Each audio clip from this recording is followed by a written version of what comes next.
About his time playing with Kobe Bryant, and from a hot excerpt acquired by Deadspin, listen to what Shaq writes. So I'm on the edge because I don't have a new deal, and Kobe's on the edge because he might be going to jail.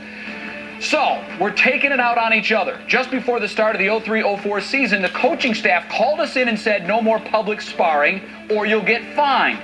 Immediately after that, Kobe runs right out to Jim Gray and does this interview where he lets me have it.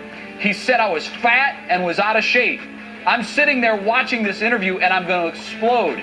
Hours earlier, we had just promised our coach we'd stop. It was a truce broken. I let the guys know I'm going to kill them. Ultimately here, who gets the last laugh between Shaq and Kobe? In a crazy kind of way, Shaq.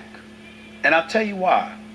Because Kobe, the basketball player, obviously gets the last laugh because he's still playing, he's still winning. Has more rings. Has more rings.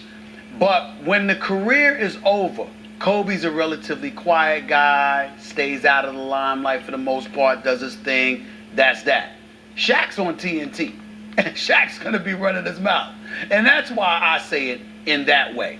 But I say that playfully.